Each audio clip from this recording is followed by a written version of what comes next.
Isang pinagpalang araw po mga kaagapay, welcome back sa ating muntin channel. Ako nga po pala ang inyong lingkod, si Kaagapay JM, and kasama natin si Mayora Giselle. Yan. Hello po mga kaagapay, nabis niyo po ako. So, Ayan. Kakauwi ko pa lang po galing Calaguas. Yes. Yan. So, bali ngayon po mga kaagapay, dito sa amin, Santa Elena ay Fiesta. Yan, happy Fiesta sa Barangay Santa Elena. Po, magsisimba po kami. Yan. O, after po nito, magsisimba kami ni Mayora Giselle. And of course, doon po sa mga pupunta dito sa bahay, nais ko pong sabihin sa inyo Sarado na po sarado po ang bahay. Wala po kaming handa. Kami ni Mayora magsisimba. Si Kim, aalis yata, hanapin daw niya ang kanyang kapalaran. Tapos si Bugs naman, aalis din with friends. Yan. May event yata sa kanilang friends. Kasi pista rin doon sa mga kaibigan niya, mamimiss na si Bugs. So walang tao po dito, sila Papa wala din po. Wala po kayong maabutan dito. Kaya pag pumunta po kayo, subukan nyo. Salad po ang nakahain sa inyo, saladong pintuan. Saladong pintuan, yun po. Wala kaming handa po dito kasi alam nyo naman po, tag crisis yan, tag crisis. Anyway, gusto ko lang po magpasalamat siyempre kay Ma'am Flor. Opo. Thank you so much po, Ma'am Flor. Yan po sa sa biyaya niyo po sa amin ni JM. Ayan. Thank you so much po sa inyong lahat. Siyempre po sa sa walang sawa pong pagsuporta sa amin. Yan po. Maraming salamat po. Ayan. Kaya ngayon po after po nito ay pupunta po talaga kami sa kasi medyo 2 months na kami hindi nakakapagsimba, kaya siguro po tinatapik na kami ni Lord. Mula po kasi doon na mag-racket si Jesus sa Calaguas, hindi na kami nakakapagsimba. Kasi alam niyo po kasi mga kaagapay, kumbaga naging routine na namin ni Mayora Giselle nung mula magsama kami ni Giselle, almost 7 years. 7 years na kami. Every Sunday, nagsisimba talaga kami. So, 2 months nang hindi kami nakakapagsimba. So kailangan makapagsimba na kami. And siyempre, makapagpasalamat sa lahat ng dumarating na blessing. Kagaya nito ni Ma'am Flor. Thank you so much po, Ma'am Flor. Kasi, alam niyo bang mga kaagapay na nagpadala si Ma'am Flor para dito sa bahay namin. So, yung pinadala ni Ma'am Flor, thank you so much ulit. Yung pinadala ni Ma'am Flor, binili namin ng 30 pieces na bakal. Wow, tapos 25 pieces na semento. Yun. So magagawa na ito mga kaagapay. Silipin natin yung aming munting tahanan. Ayan ang aming munting tahanan mga kaagapay. Medyo tumaas-taas na siya. O, di ba? May buhos na pati yung... May buhos na po pati. Yan yung mga poste. O. Ayan na po siya. Patok tayo sa loob. Ito ang main door mga kaagapay, main door. Ayan, dito ang balak namin na CR. Dito naman ang kwarto. Tapos ito ang magiging salasalaman namin. Tapos dito ang kusina. Pinto pa rin to para diyan kami dadaan pag maghihingi kami ng ulam diyan sa bintana ni Papa. Dito parte ang lababo. Diyan parte ang lababo. Diyan. Dito parte ang lababo CR. Bali ang nabili naming materials mga kaagapay kasi yung bakal gagamitin niya sa taas. Sa taas yung bakal yung parang style ganito rin siya sa buhos. Parang poste rin siya na nakahiga. Ngayon nakabili na kami Ma'am Flor ng yun na nga yung semento tapos bakal. Tapos Ma'am Flor doon po sa sukli, inireserve na po namin ni Mayora para pambayad sa panday po. Pang 1 linggong gawa. Pang 5 days yan. Pang 5 days na gawa ng panday po. Thank you so much po, Ma'am Flor. Thank you so much po, Ma'am Flor. So, ang kailangan na lang namin i-provide mga kaagapay, ang wala pa, ay yung mga kahoy baga po napapakuan ng pangbubong. Tapos bubong wala pa. Kasi ang bala ko dito mga kaagapay, ay tapos buhangin. Wala pang buhangin, so kailangan pa. Yun ba na lang kailangan namin provide. At least po mauutay-utay. Nauutay-utay po kahit papaano. Nauutay-utay. Kasi ang bala ko dito mga kaagapay, once na mabuo lang ito, may bubong na, mapluring na itong floor, mapluring lang ito. Kahit pa wala pang bintana, pinto, lilipat na ako dito. Ayan. Lilipat na ako dito. So, thank you so much po ulit, Ma'am Flor. At dahil sa inyo, napatuloy po yung paggawa nito sa bahay. Malaking tulong din yun kasi Lalo na yung may pang 5 araw tayong bayad sa Panday. Po, sobrang laking tulong syempre po. Nakabili kami ng 25 na sack ng semento, 30 pieces na bakal. Napakalaking tulong po, Ma'am Flor. Maraming salamat po. Although hindi pa siya tapos, may mga kailangan pang i-provide, pero siyempre kami po ay labis-labis na nagpapasalamat ni Giselle. Kumbaga ano na siya pag natapos yun hanggang ngayong week, ano na siya, kumbaga 50% na siya. 50%. 50% na siya. 50% na siya. At Ayun. least ano na po nang tawag dyan, kahit papaano po ay ayun, nag-uusad. Akala kasi namin Mayura Giselle, next year na mapapatuloy ito. Kasi wala na kayo pambayad sa Panday. Then yung materialis naman namin halos saktuhan na lang, hindi na kayang galawin. Ang balak talaga po sana namin is nang tayo dyan ng half body. Kaso na yung sabi po kasi sa amin nung carpentero, nang tayo dyan, same lang din po halos ang magagastos kapag Mas magastos daw po pag yung kasi mahal na po madami kasi ang yung bibilhin. Mahal din ang mga kahoy. Tapos kung hard manipis duplex. lang kasi na kung plywood lang kasi, totoo naman po talaga yun. Kahit naman po baga doon sa mga binablog po natin, pag dinaanan po ng isang bagyo lang, agad tiklap ka agad. Tapos Okay. kung hindi tiklap, basag. Nakita ko din kasi. Nalutong kasi. Oo, nakita ko din kasi dati yung parang sitwasyon natin kay Tatay Willie, 'di ba dati? Siya plywood siya tapos hardiplex, tapos pagdating ng lang parang isang bagyo, 2 bagyo lang agad siya. Pag ganun kasi mga light materials, dapat niyan meron kang pang maintenance, kagaya ng mga pang Opo, pintura, yun din po ang iniisip kasi ma-maintenance namin. din po. Saka sabi nung Panday, mas magastos po niya pag half body. Unlike pag sa ganito, isahang gastusan lang. Kahit pautay-utay at least. Kahit pautay-utay. Ang tawag dyan kapag nabuo naman po siya, pang matagalan na talaga siya. Oo. Lifetime na siya. Lifetime na yan. Yan. Abangan nyo po mga kaagapay, after dito, magsisimba tayo, samahan nyo kami ni Mayura Giselle, magsisimba tayo. Ang content po natin ngayon is A Day in a Life muna. A day in a life sa buhay ni Giselle and ni JM. A day in a life. Nang walang handa sa piyesta. Oo. Ayan. Kami po ay tatakas. Baka po kasi may dumarating na bisita. Kaya nag-aga po kami. Ayun. Opo, sila Kim nagbibihis na po yata at hanapin po niyang kapalaran niya. Si Bugs kanina pa wala. Maaga po nagising si Bugs. Wala na. With friends na si Bugs. Ayan. Yun. So, samahan niyo po kami, mga kagapay, tartaya. Let's go, magsimba.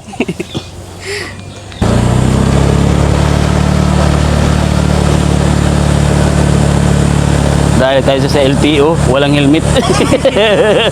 Dito lang naman sa barangay.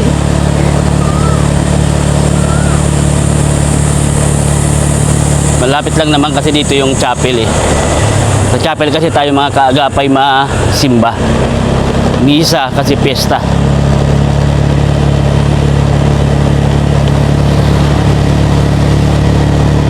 Walang mga tao sa labas kasi maulan Usually pag piyesta dito nakaralabas ng mga tao eh.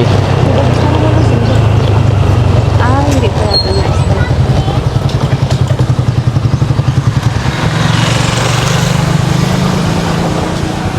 Yan.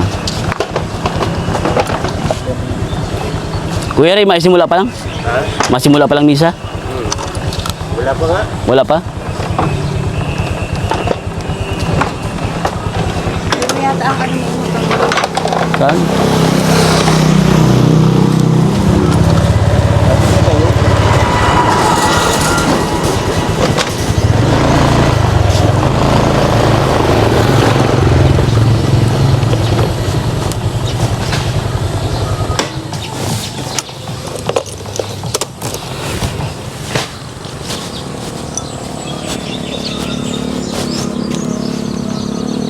Ayan mga kagapay, andito na tayo.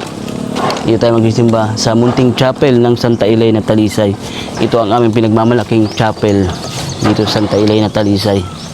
So, samahan nyo kami. Ayan.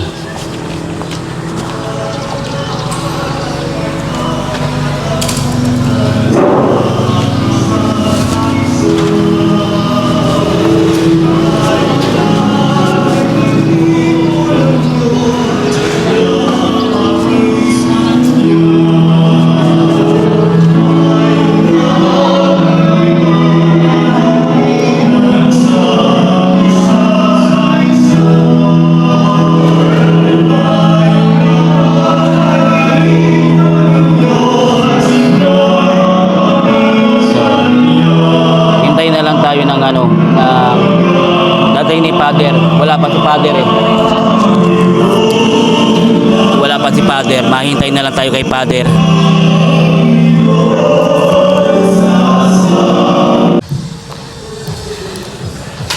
Ayan mga kaagapay, napaaga pa lang punta namin ni Mayura Giselle. Alas 9 pa pala ang misa, so maghihintay tayo. Alas 8 pa lang, isang oras tayo maghihintay para mag-start tong misa. Maghihintay tayo na makapagsimula na ang misa. Ayan, maghihintay tayo. Ngayon na naman lang ulit kami makakapagsimba ni Mayura Giselle na magkasama. Mula nung naging busy din siya sa racket, mula kasi nung mawala yung channel natin, so kinailangan na namin na kumilos gaya ni Mayura Giselle, gumawa ng paraan, iba-ibang racket sa Calaguas, pagtitinda ng souvenir, pagmamassage, pinasok niya sa Calaguas. So ayun, hopefully na dumating yung panahon na makabawi-bawi na kami. Thank you so much nga po pala sa lahat ng sumusuporta po sa amin ni Mayura Giselle sa ating YouTube channel. Thank you so much po. Lubos-lubos po akong nagpapasalamat sa inyo. Maraming salamat po. Ayan, ang cute ng chapel namin, ano? Oh, cute. Ang cute ng chapel namin. Chapel namin yan. Yan, dito lang yan sa Santa Elena, Talisay. Ayan. So, hinihintay na lang natin si Father habang yung ibang mga taga dito nagpe-prepare ng ibang mga gamit para sa misa, lalo yung mga flowers. Ay tingin yung mga flowers, ina-arrange nila yung mga flowers. Then si Padre nag-set up ng kanyang piano na gagamitin mamaya. Ayan. Malapit lang itong chapel na ito mga kaagapay dito sa Barangay Hall ng Santa Elena. Oh, ito chapel. Ito naman Barangay Hall na ito. Barangay Hall ng Santa Elena, Talisay, yung sa dulo. Kalinyada lang ng Barangay Hall. So malapit lang itong chapel na ito. So wala pa ibang mga tao. Kami pa lang mga tao dito. Hinihintay pa. Bukod kay Father, siyempre yung mga tao makisimba. Nabago pala kasi ngayon. Nasanay kasi ako na dito pag pepiesta, maaga pa lang ang misa. Kasabay ng mga nagpapabinyag baga po ng mga bata. Ngayon binago na. Kahapon, desperas pa lang, nagbinyag na si Father. So, kasi ang gusto ni Father, during ng kaarawan ng kapistahan, talagang misa lang. Kasi misa kasi hindi ginagawa baga po sa iba. After ng misa, saka yung binyag, tuloy binyag. So ginawa ni Father kahapon pa lang, nagbinyag na siya. So ngayon talagang misa lang ang focus ni Father. Maganda naman yung ginawa ni Father na talagang misa lang. Magkaiba yung sa binyag. Tamang lakad-lakad tayo dito. Tamang lakad-lakad kami. Ito na yung Barangay Hall. Yan. Andiyan kami kagabi nila Kimpoy. Yan. Nagbadag kami kagabi. Nagsayaw-sayaw. Ayan.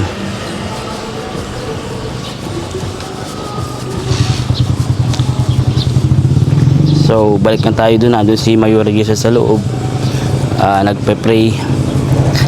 Nagdarasal si Mayura Giselle. So, sabayan natin.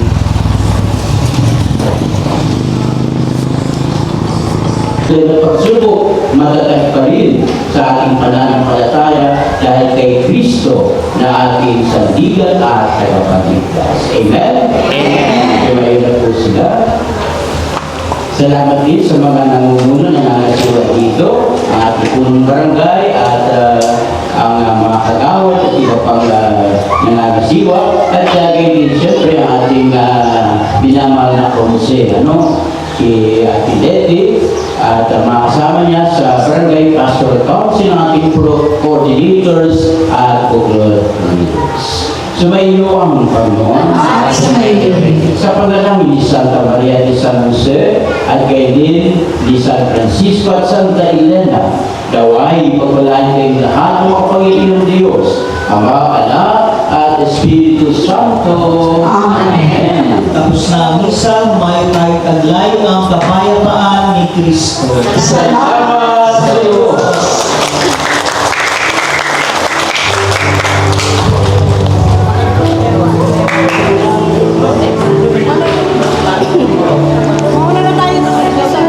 Manatili ko sa inyong pinatatayuan, nakapicture daw.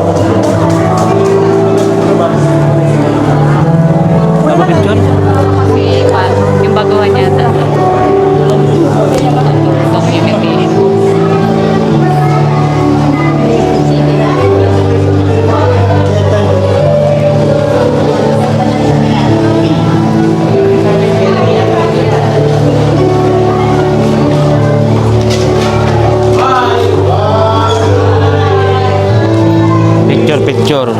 Picture after ng misa.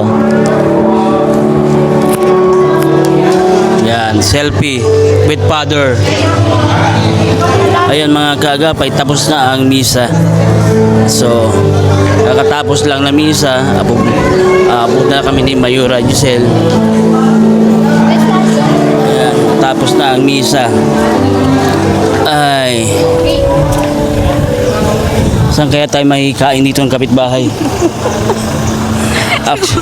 Fiesta. Kikipiesta. Actually mga kaagapi kanina para pahiya ako. Takadalian ko mag-bless kay Father. Nagkaturumba ako. Tininginan sa akin. Wala man nakakita sa akin. Hindi yung upuan kasi nang tawag dyan, yun? Parang lost trip yata. Oo.